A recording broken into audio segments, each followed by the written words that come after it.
Friends நாம் இன்றைக்கி எந்த படத்தை பார்த்தோன்னு பார்த்தீங்கன்னா தேவாரா பார்ட் 1. இதில் யார் நடிச்சிருக்காங்க உங்களுக்கே தெரியும். தெரியலனா சொல்கிறேன் கேட்டுக்கோங்க. ஜூனியர் என்டிஆர் எப்படி நடிச்சிருக்காரு, டியூல் ரோல் நடிச்சிருக்காரு. ஒன்று வந்து ஃபாதராகவும் ஒன்று வந்து சன்னாவும் நடிச்சிருக்காரு. அண்டு 2 பெர்ஃபார்மன்ஸ், ஃபஸ்ட் ஹாஃபில் வந்து ஃபாதராக வராது, செகண்ட் ஹாஃபில் வந்து சன்னா வராது. அண்டு 2 பெர்ஃபார்மன்ஸுமே வந்து கொஞ்சம் டிஃப்ரெண்ட்டாக இருக்குது. ஏன்னா வந்து சேமாக இல்லை, பார்க்கும்போது சேமாக இல்லை. ஏன்னா ரெண்டுமே வந்து டிஃப்ரெண்ட் கேரக்டர், அதனால் நல்லாவே நடிச்சிருக்காரு. அண்டு 2வது விஷயம் பார்த்தீங்கன்னா ஜான்வி கபூர் அவங்களோட ப்ரெசன்ஸ் வந்து வேறு லெவலில் இருக்குது. அந்த 2 பாட்டு ஒன்று வரும், டவுரின்னு நினைக்கிறேன், அப்புறம் ஒரு பீச் சாங் வரும். அந்த 2 பாட்டுலேயும் வேறு லெவலுக்கு ஆர்டிஸ்டாக இருக்காங்க, க்யூட்டாக இருக்காங்க. கண்டிப்பாக அவங்களுக்கும் ஒரு க்ரஷ் டீம், க்ரஷ்ஷாக அவங்கள நிறைய பேர் க்ரஷ் ஆகும்னு நினைக்க வாய்ப்பு இருக்குது.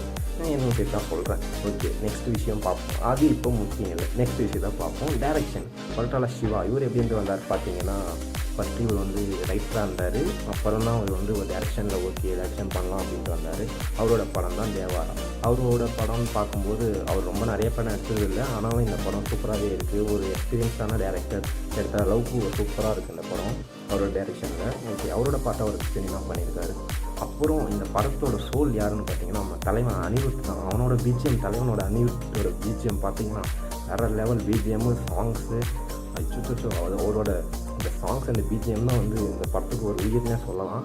அண்டு நெக்ஸ்ட் என்னென்னு பார்க்கலான்னு பார்த்தீங்கன்னா சினிமோட்டோகிராஃபி. அது வந்து பார்த்திங்கன்னா அந்த டோன்ஸு, அந்த கேமரா ஆங்கிள்ஸ்லாம் வந்து எக்ஸலண்ட்டாக இருக்குது. படத்துக்கு வந்து வேறு லெவல்னு சொல்லலாம். And editing, VFX, CG and casting இதெல்லாம் பார்த்திங்கன்னா வெரி யூனிக்காக வந்து க்ரியேட் பண்ணியிருக்காங்க. நம்ம பார்க்கும்போது எப்பட்றா இந்த மாதிரிலாம் க்ரியேட் பண்ணுறீங்க அப்படின்ற மாதிரி இருக்குது. காஸ்டியூமு, எடிட்டிங்கு, விஎஃப்எக்ஸு, சிஜி ஒர்க்ஸ்லாம் வந்து உண்மையாலுமே க்ரியேட் பண்ண வேண்டிய விஷயம் தான்.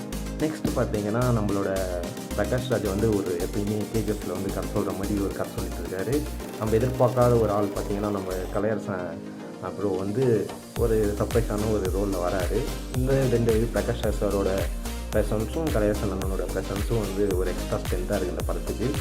அப்புறம் இந்த படத்தோட பட்ஜெட் எவ்வளோடா அப்படின்னு கேட்டிங்கன்னா 300 crores வந்து இந்த படத்தை எடுத்துருக்காங்கன்னு சொல்கிறாங்க.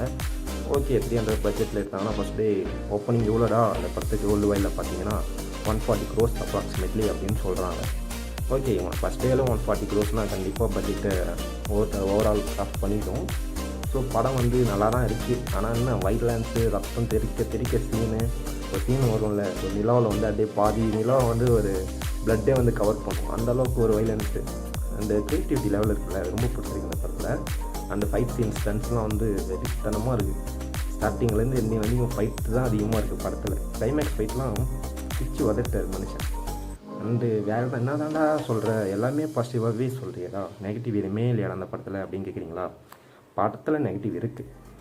என்னென்னா நான் சொன்னது தான் நெகட்டிவும் சொல்லுவேன். ஏன்னு பார்த்தீங்கன்னா இந்த படத்தில் ரத்தம் தெரிக்கிற சீனாக இருக்குது, ஃபைட் சீனாக இருக்குது, ரொம்ப ஸ்டண்ட் சீன் தான் ரொம்ப அதிகமாக இருக்குது. அது வந்து ஏன்னு சொல்கிறேன்னு பார்த்தீங்கன்னா, ஸ்டண்ட் ஃபிலிம்ஸ் ரொம்ப பேருக்கு பிடிக்கலாம், ஆனால் ஒரு ஃபேமிலி ஆடியன்ஸில் பார்த்தீங்கன்னா இப்போ ஒரு கிட்ஸோட ஒரு படத்துக்கு போகிறாங்கன்னா அவங்களுக்கு வந்து கண்டிப்பாக இந்த படம் வந்து ரொம்ப கடுப்பாக தான் இருக்கும். ஏன்னு பார்த்தீங்கன்னா அவங்களுக்கு வந்து எப்போ பார்த்தாலும் ரத்தம், சண்டை, வெட்டு குத்துன்னு இருந்ததுன்னா கொஞ்சம் கடுப்பாக இருக்கும். அதுவும் இல்லாமல் இந்த படத்தை வந்து 15 இயர்ஸுக்கு மேலே இருக்கவங்க மட்டும்தான் பார்க்கணும், கிட்ஸ் பார்க்கக்கூடாது அப்படின்ற மாதிரி சொல்லியிருக்காங்க. அதனால் வந்து இந்த படம் வந்து ஃபேமிலி ஆடியன்ஸு கிட்ஸோடு போய் பார்க்க முடியாது, அது ஒரு மெயின் ரீசன். அண்டு கதையும் வந்து ரொம்ப புதுசாக இல்லை. கேஜிஎஃப், பாகுபலி இதோட மிக்சேஷன் மாதிரி தான் இருக்குது படம். இதுதான் வந்து நம்ம வந்து நெகட்டிவ்ஸாக சொல்லலாம், ஏதோ சொல்லணுமே நம்ம சொல்கிறோம். மற்றபடி இந்த படத்தில் பெரிய நெகட்டிவ்ஸ்லாம் ஒன்றும் இல்லை. போனீங்கன்னா ஜாலியாக ஒரு ஆக்ஷன் ட்ராமா ஃபிலிமாக பார்த்த மாதிரி இருக்கும். நம்ம ஜூனியர் என்டிஆருக்காக கண்டிப்பாக அந்த படத்தை பார்க்கலாம். வேறு என்ன சொல்கிறது, நெகட்டிவ்னு பார்த்தீங்கன்னா வேறு எந்த நெகட்டிவும் வரல. ஓவரால் இந்த படத்துக்கு எவ்வளோடா ரிவ்யூ அப்படின்னு கேட்குறீங்களா? 3 stars கொடுக்கலாம். 5 ஸ்டாருக்கு வந்து 3 ஸ்டார் கொடுக்கலாம். இன்னுமே வந்து நல்லா ஒரு லாஜிக்கலாக எடுத்திருந்தாங்கன்னா இன்னுமே நிறைய ஸ்டார் கொடுத்துருக்கலாம். லாஜிக்கலாக இல்லை, அண்டு ரொம்ப டூ லென்த்தியாக இருக்குது படம். அது மட்டும்தான் எனக்கு மெயின் நெகட்டிவாக தெரிஞ்சது. அதே மாதிரி கிட்ஸ் வந்து பார்க்குற மாதிரி இல்லை, ரொம்ப ரத்தம் தெரிக்கிற சீன் நிறையாவே இருக்குது. அது கொஞ்சம் அவங்க கம்மி பண்ணியிருக்கலாம்னு நினைக்கிறேன். ஏன்னா இது ஒரு ஃபேமிலி ஆடியன்ஸாக ஒரு கிட்ஸோடு போகும்போது ரொம்ப ரத்தம் தெரிக்கிற சீன்ஸாக இருந்தாலும் எப்போ பார்த்தாலும் வெட்டு, அடி தட்டி, சண்டை அப்படின்னாலே ஒரு குழந்தைங்களாம் கொஞ்சம் பார்க்க பயப்படலாம் அந்த படத்தை. அதனால் ஃபேமிலி ஆடியன்ஸாக போகிறத தவிர்ப்பாங்க. பாக்ஸ் ஆஃபீஸ் கலெக்ஷன் கொஞ்சம் கம்மி ஆகலாம். இதெல்லாம் கொஞ்சம் மைண்டில் வச்சு நெக்ஸ்ட்டு படத்தை க்ரியேட் பண்ணாங்கன்னா இன்னுமே வந்து இந்த படம் வந்து வேறு லெவல் பாக்ஸ் ஆஃபீஸ் கலெக்ஷன் அடிக்கும்னு நினைக்கிறேன். கண்டிப்பாக இந்த படம் ஒரு நல்ல பாக்ஸ் ஆஃபீஸ் கலெக்ஷன் அடிக்கும், கன்ஃபார்ம். அது வந்து அதில் வந்து ஒரு மாற்றமும் கிடையாது. ஓகே, இந்த படத்தை எல்லோரும் தேட்டரில் போய் பாருங்கள். போர் அடிச்சதுன்னா போய் பார்க்கலாம் கண்டிப்பாக இந்த படத்தை. இந்த படம் எப்படி தானே இருக்குது ஓவராலாக சொல்கிறான் அந்த படம். ஓகே, நல்லா இருக்கா நல்லா இல்லையா அப்படின்னு கேட்குறீங்களா? தேவாரா தேவாரா தேவாரான்னு சொல்லிட்டு ஒரு கத்திக்கிட்டு அப்படியே ஒரு சில்லறையெல்லாம் செதற விட்டோம். அந்த அளவுக்கு இல்லை. எக்ஸ்பெக்டேஷனால் போன எந்த படமுமே நம்மளுக்கு வந்து ஃபுல்ஃபில் பண்ண மாட்டேது இந்த வருஷம். என்ன பண்ணுறது. ஆனால் தேவாரா வந்து ரொம்ப எக்ஸ்பெக்ட் பண்ணி போனோம். பரவாயில்ல, ரொம்ப மொக்கையாக இல்லாமல் ஒரு நார்மலாக ஓகேன்ற மாதிரி இருக்கே அப்படின்ற மாதிரி ஒரு சந்தோஷத்தோடு வீட்டுக்கு வந்தாச்சு. ஏன்னா இப்போ நம்ம ரொம்ப எக்ஸ்பெக்ட் பண்ணி படம் வந்து ரொம்ப மொக்கையாக இருந்ததுன்னா அப்படி நினச்சி பாருங்க நம்ம நிலைமையை. அதனால் படம் வந்து ரொம்ப எக்ஸ்பெக்ட் பண்ண அளவுக்கு இல்லை, பட் ரொம்ப மொக்கையாகவும் இல்லை. ஓகேன்ற மாதிரி இருக்குது. 50% ஓகே தப்பிச்சாச்சு அப்படின்ற மாதிரி இருக்குது படம். ஓகே, எல்லோரும் படத்தை பாருங்கள், என்ஜாய் பண்ணுங்கள். ஏதாவது குவரிஸ் இருந்ததுன்னா கமெண்ட்டில் மென்ஷன் பண்ணுங்கள். ஓகே, எதுனாலும் பண்ணுங்கள், பார்த்துக்கலாம். Okay, bye.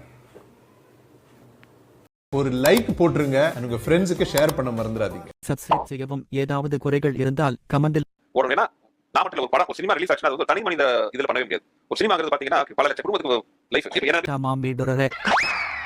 Hey guys, this is your editor. Video பிடிச்சிருக்குன்னு நினைக்கிறேன். ஸோ பிடிச்சிருந்தா ஒரு லைக் பண்ணிடுங்க. மாமே 40 டெக்னீஷியன்ஸ் இருக்காங்க, தியேட்டர் வருது, டிஸ்ட்ரிபியூட்டர், தியேட்டர் வெளியில வந்து ஒரு டீக்கெட் போட்டுருக்க ஆயா கூட எல்லாரும் நிறைய பேர் இருக்காங்க.